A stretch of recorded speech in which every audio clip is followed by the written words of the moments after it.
Hi friends, welcome to my channel. This is AK Suman. So இந்த வீடியோல பாத்தீங்கன்னா தெலுங்கு இண்டஸ்ட்ரியில ரிலீஸ் ஆன கல்கி 2898 AD. ஸோ அந்த மூவியோட ரிவ்யூ பற்றி தான் பார்க்க போகிறோம். ரிவ்யூ பார்க்கறதுக்கு முன்னாடி நம்ம சேனலுக்கு புதுசாக இருந்தீங்கன்னா சப்ஸ்கிரைப் பட்டன் கிளிக் பண்ணிக்கோங்க. அப்போ தான் நம்மளோட அப்டேட்ஸ் ரெகுலராக வரும். நம்ம சேனலில் போடுற ரிவ்யூ முடிஞ்ச அளவுக்கு ஸ்பாய்லர் கண்டென்ட்ஸ்லாம் அவாய்ட் பண்ணி போடுற ரிவ்யூ. ஸோ அதனால் உங்களுக்கு மூவியோட ஃபீல் எதுவுமே குறையாது. அதுதான் என்னோட மூவியை டைரக்ட் பண்ணது பார்த்தீங்கன்னா நாகஸ்வின். அண்ட் அவருக்கு இது செகண்ட் ஃபிலிம். அவரோட ஃபர்ஸ்ட் ஃபிலிம் பார்த்தீங்கன்னா மகாநதி. ஸோ அது வந்து ஒரு பயோபிக் சாவித்ரியோட. இந்த movie mythological based science fictional மூவியில் லீட் ரோல்ஸ் பண்ணது பார்த்தீங்கன்னா பிரபாஸ், அமிதாப் பச்சன், கமலஹாசன், தீபிகா படுகோன், இன்னும் பலர் வந்து இந்த படத்தில் நடிச்சிருக்காங்க. ஸ்டோரியோட சிங்கிள் லைன் பார்த்தீங்கன்னா இந்த கல்கி அந்த நேம்லேயே உங்களுக்கு புரிஞ்சிருக்கும்.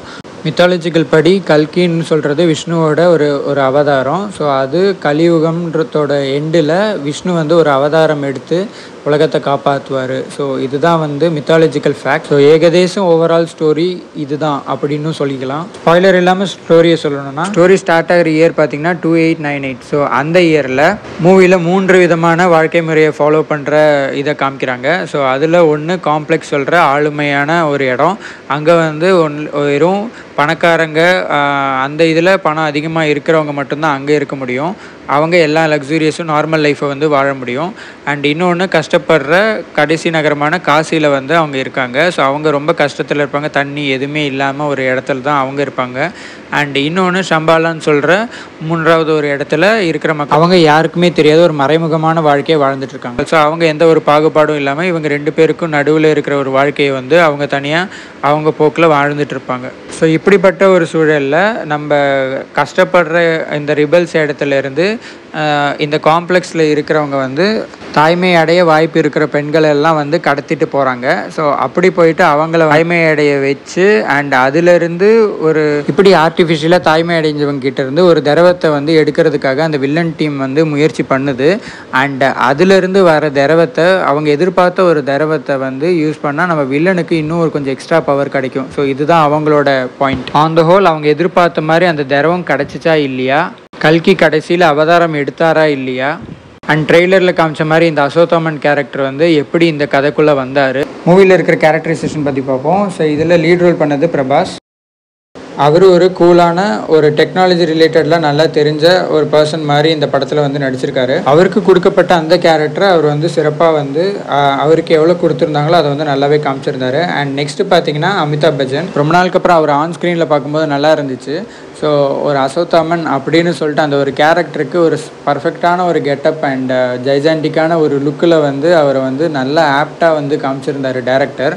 ஸோ அவர் இந்த ஏஜ்லேயும் இந்த மாதிரி ஒரு கேரக்டரை வந்து பயங்கரமாக நல்லா காமிச்சிருந்தாங்க. அண்ட் அதுக்கு ஸ்டண்ட்ஸு இதெல்லாம் வந்து மேபி கொஞ்சம் ஆர்டிஃபிஷியலாக அவங்க பண்ணியிருப்பாங்க. பட் இருந்தாலும் அதை வந்து நல்லாவே ஆப்டாக வந்து ஸ்க்ரீனில் வந்து நல்லா காமிச்சிருந்தாங்க. ப்ரெசன்ஸ் நல்லா இருந்துச்சு. நெக்ஸ்ட் இதில் கமலஹாசன். ஸோ கமலஹாசன் பார்த்தீங்கன்னா இந்த மூவியில் ஜஸ்ட் ஒரு 3-4 மினிட்ஸ், டோட்டலி ஒரு 5 மினிட்ஸ் தான் இந்த மூவியில் வந்து நம்ம பார்க்க முடியும். பட் இருந்தாலும் நம்ம ட்ரெய்லரில் பார்க்கும்போது என்ன இவருக்கு இந்த மாதிரி ஒரு கெட்டப் கொடுத்துருக்காங்க அப்படின்னு சொல்லிட்டு நம்ம நினைப்போம். பட் ஆனால் அந்த ஒரு 5 மினிட்ஸ் வந்தாலும் அவரோட ப்ரெசன்ஸ் பார்த்திங்கன்னா தேட்டரே வந்து ரொம்ப ஸ்டன்னாக வந்து இருக்கும். ஸோ அந்த மாதிரி ஒரு ரோலை தான் வந்து டேரக்டர் அவர் கொடுத்துருக்காரு. ஒரு இம்பார்ட்டண்ட்டான ரோல் தான் ப்ளே பண்ணியிருக்காரு.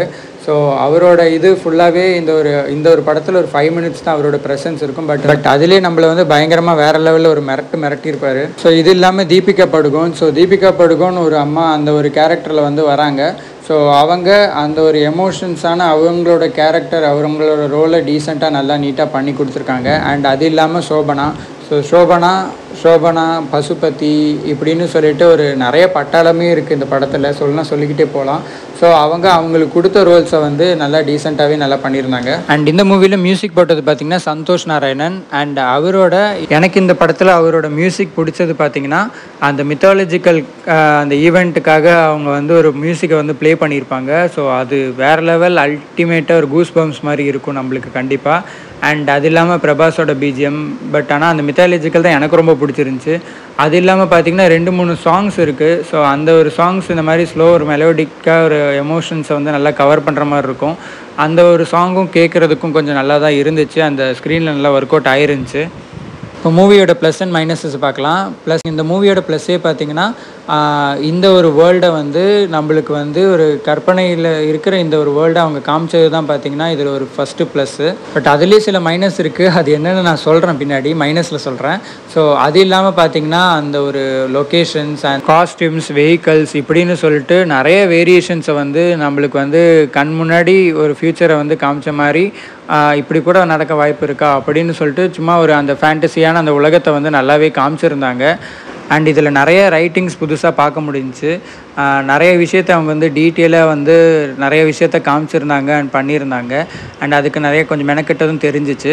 அண்ட் அது இல்லாமல் சிஜி ஒர்க்கும் பார்த்திங்கன்னா நிறைய இடத்துல சில இடத்துல மட்டும்தான் கொஞ்சம் லைட்டாக சொதப்பின மாதிரி தோணும். பட் இருந்தாலும் அதையும் மேட்ச் பண்ணிட்டேன். மற்றபடி ஓவராலாக பார்த்திங்கன்னா அந்த என்டையர் வேர்ல்டே பார்த்திங்கன்னா நிறைய சிஜி ஒர்க்ஸ் பண்ணியிருப்பாங்க. அதெல்லாம் நல்லா காமிச்சிருந்தாங்க நிறைய இடத்துல. அண்ட் கேரக்டர்ஸ்க்கெலாம் டீட்டெயில்ஸ் நல்லாவே கொடுத்துருந்தாங்க.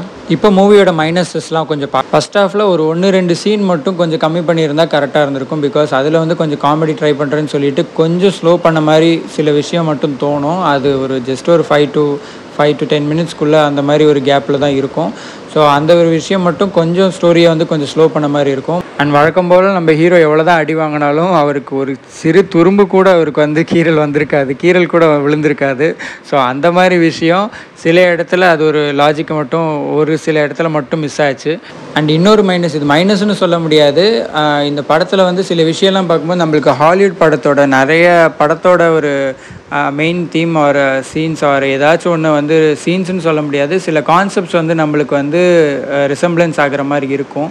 அதில் ஒரே ஒரு எக்ஸாம்பிள் சொல்லணுன்னா, மூவியில் காமிச்ச பிரபாஸோட புஜ்ஜி கார். ஸோ எப்படி நம்ம அயன்மேனில் வந்து ஜார்விஸ் அப்படின்னு சொல்லிட்டு ஒரு கேரக்டர் வந்து ஒரு ஆர்டிஃபிஷியல் இன்டெலிஜென்ஸ் சொல்கிற மாதிரி ஒரு வாய்ஸ் ஓவர் வந்து அவருக்கு வந்து எல்லாமே வந்து சொல்லுமோ இல்லை வந்து அவருக்கு ரெஸ்பாண்ட் பண்ணுமோ, அதே மாதிரி புஜ்ஜின்ற ஒரு கேரக்டர் பார்த்திங்கன்னா அதே மாதிரி ஒரு ரிசம்பிளன்ஸை வந்து நம்மளுக்கு வந்து ஞாபகப்படுத்தும். இப்படி நிறைய விஷயம் பார்க்கும்போது நிறைய ஹாலிவுட் படத்தோட சில ரிசம்பிளன்ஸை வந்து நம்ம கண்ணு முன்னாடி கொண்டு வந்துச்சு.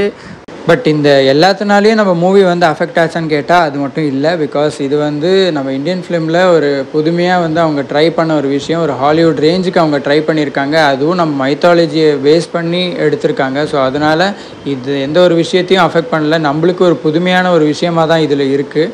ஓவரால் மூவியை பற்றி சொல்லணும்னா, ஃபர்ஸ்ட் ஆஃப் அந்த ஒரு 2 சீன் நான் சொன்ன மாதிரி அந்த ஒரு இடத்துல மட்டும்தான் லேக் தெரியும். மற்றபடி அதில் ஒரு எக்ஸ்ப்ளனேஷன் பார்ட் மாதிரி தான் இருக்கும். அண்ட் செகண்ட் ஆஃப் பார்த்திங்கன்னா வேகம் எடுத்து நல்லாவே போகும். ஸோ ஓவராலாக பார்த்திங்கன்னா இந்த மூவி வந்து ஒர்த் வாட்சிங் தான். பிகாஸ் எல்லாமே ஒரு புதுமையான விஷயத்தெல்லாம் வந்து நிறைய காமிச்சிருந்ததுனால, நம்ம மித்தாலஜிக்கலும் சேர்ந்து ஒரு சயின்ஸ் ஃபிக்ஷனாக சொன்னதுனால இது வந்து தேட்டரில் ஒன்ஸ் போய் பார்க்குறதுக்கு கண்டிப்பாக ஒர்த் வாட்சிங்காக இருக்கும். மேபி செகண்ட்ஸ் வேணால் பார்க்கலாம், அதுக்கு மேலே இது பார்க்க முடியுமான்னு தெரியல. புது விதமான ஒரு எக்ஸ்பீரியன்ஸையும் நம்ம வந்து இந்தியன் ஃபிலிம் வந்து ஒரு ஹாலிவுட் ரேஞ்சுக்கு ஒன்று வந்து காமிக்கப்பட்ட ஒரு படம் அப்படின்ற ஒரு மைண்ட் செட்டோடு நம்மளுக்கு வந்து வெளியே வர தோணும் ஃப்ரெண்ட்ஸ். அவ்வளோதான் ஃப்ரெண்ட்ஸ் இந்த மூவி ரிவ்யூ. இந்த ரிவ்யூ பிடிச்சிருந்தா லைக் பண்ணுங்கள் அண்ட் உங்கள் ஃபீட்பேக்கை கமெண்ட்டில் சொல்லுங்கள். அண்ட் புதுசாக இருந்தீங்கன்னா சப்ஸ்கிரைப் பண்ணுங்கள். தேங்க்ஸ் ஃபார் வாட்சிங் ஃப்ரெண்ட்ஸ்.